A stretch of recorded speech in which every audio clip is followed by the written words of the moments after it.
పైన ఉన్న చిత్రపటమును గమనిస్తూ ఈ విషయాలను అర్థం చేసుకోండి. భగవద్గీత చెబుతుంది, పొందిన విషాదాన్ని తొలగించుకోవాలని కోరిక కలవాడు మరియు ధ్యానం చేసి గెలుపును పొందాలనే కోరిక కలవాడు మరియు శక్తి దృక్పథం పొందాలనే లేదా దేవుడిని తెలుసుకోవాలనే కోరిక ఉన్నవాడు ధ్యానం చేస్తాడు అని. ఈ 3 కారణాలు కూడా కోరికలే. ప్రాపంచిక గెలుపులకు కావలసిన లక్షణాలు ఏమిటి? 1 వినడం వల్ల లేదా చదవడం వల్ల లేదా చూడడం వల్ల విషయాలు ద్వితీయ మనసులోని జ్ఞాపకాల పుస్తకంలో అంటే డీలో చేరుతాయి. అలా డీలో చేరుతున్న విషయాలను నిర్భయంగా, ఆదుర్ద మరియు ఒత్తిడి లేకుండా స్పష్టంగా గ్రహించడం జరగాలి. 2వది, అలా గ్రహించిన దానిని ఒత్తిడి లేకుండా జాగ్రత్తగా డీలో మననం చేసుకుంటూ అంటే పదే పదే చదువుతూ గట్టిపరచుకోవాలి. 3వది, అలా డీలో దాచుకున్న విషయాలను మానసిక ఒత్తిడి లేకుండా విశ్లేషిస్తూ ఆ విశ్లేషణ ద్వారా ఏర్పడే సూచనలను అంటే కన్క్లూజన్స్ను మళ్ళీ తిరిగి అందులోనే రాసుకోవాలి.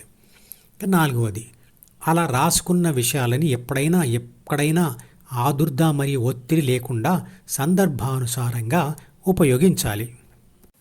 అంటే విషయాలు గ్రహించడంలో, మనసులో దాచుకోవడంలో, విశ్లేషించడంలో, తిరిగి మనసులో రాసుకోవడంలో, మళ్ళీ మళ్ళీ ఉపయోగించుకోవడంలో ఆత్మ యొక్క ధ్యాస తీవ్రంగా ఉండాలి.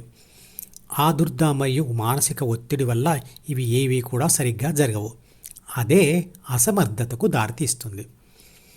ఏబీసీ అంటే మనిషి తనకు పుట్టుకతో వచ్చిన ప్రాథమిక మనసులోని గుణాలు దేవతా గుణాలైనా లేదా రాక్షస గుణాలైనా మొదట వాటితో DEF దారిలోనే ప్రాపంచిక సుఖాల కొరకు ప్రయత్నం చేస్తాడు. గెలుస్తూ పోతే C మరియు Dలు పెరిగిపోతూ ఉంటాయి. సుఖాల కోసం మరిన్ని ప్రయత్నాలు జరుగుతాయి. కానీ ఓడిపోయిన విషాద అనుభవాలు కలిగినప్పుడు దానిని వదిలించుకునే ప్రయత్నాలు జరుగుతాయి. అప్పుడు మనిషి మొదట తనకు తెలిసిన ప్రాపంచిక పద్ధతులతోనే ఆ విషాదాన్ని తొలగించుకునే ప్రయత్నం చేసి ఓడిపోయి అప్పుడు ఎవరో చెప్పగా విని లేదా భగవద్గీత చదివి మనిషి అంటే ఏబీసీ DEF దారిని వదిలి GH దారిలో వెళ్ళేందుకు ప్రయత్నం చేస్తుంది. అంటే ధ్యాన ప్రయత్నం మొదలవుతుంది. ఇది విషాదంను తొలగించుకునే కోరికతో చేసే ధ్యానం. ఇది మొదటి రకం. ఈ రకం వ్యక్తి ధ్యానం చేస్తూ విషాదం తొలగించుకుంటున్న సమయంలోనే తనలో ధ్యాస తీవ్రత పెరగడం, ఒత్తిడి తొలగిపోవడం మరియు సమర్థత పెరగడం గమనిస్తాడు. అందువల్ల విషాదం తొలగిపోయిన తర్వాత కూడా ఆ ధ్యాన ప్రయత్నంతోనే మళ్ళీ గెలుపులు మరియు సుఖాలు కావాలనే కోరికతో సాధించాలనుకుంటాడు. అప్పుడు ఈ మొదటి రకం వ్యక్తి 2వ రకం వ్యక్తిగా మారినట్లు. 2వ రకం అంటే గెలుపు కోసం ధ్యానం చేయడం. విషాదం తొలగిపోయిన తర్వాత గెలుపులను, సుఖాలను పొందిన తర్వాత తృప్తి చెంది అయితే వాటిని తిరస్కరిస్తూ ధ్యానం చేస్తే చెడు గుణాల తీవ్రత ఇంకా తగ్గుతూ ప్రాపంచిక గెలుపులను మరియు సుఖాలను వదులుకునే వైరాగ్య గుణాలు పెరుగుతూ ఉంటాయి. ప్రాపంచిక గెలుపుల మీద, సుఖాల మీద ఆసక్తి మరింత తగ్గిపోతుంది. అప్పుడు ధ్యాన ఫలితం వస్తుంది. అలా చేయకుండా ధ్యాన ఫలితంగా వచ్చిన సుఖాలను అనుభవిస్తూ అక్కడే ఆగిపోవచ్చు. దాంతో ధ్యానం కూడా ఆగిపోతుంది. పుట్టుకతో సమర్థుడైన వాడు గెలుస్తూ ఓడిపోయి విషాదంతో ధ్యానం చేస్తాడు. ఇక అసమర్థుడు ధ్యానంతో సమర్థుడై గెలుస్తూ సుఖాలకు అలవాటై ధ్యానం వదిలివేయవచ్చు.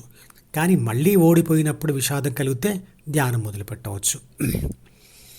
ఇక 3వ రకమైన వ్యక్తులు, ఎవరికైతే పుట్టుకతోనూ కొంత వైరాగ్య గుణాలు వస్తాయో అలాంటి వారు ప్రాపంచిక సుఖాల కోసం ప్రయత్నాలు మొదలుపెట్టక దేవుడిని లేదా విశ్వశక్తిని తెలుసుకోవాలని మరియు కలుసుకోవాలని ధ్యానం చేస్తారు.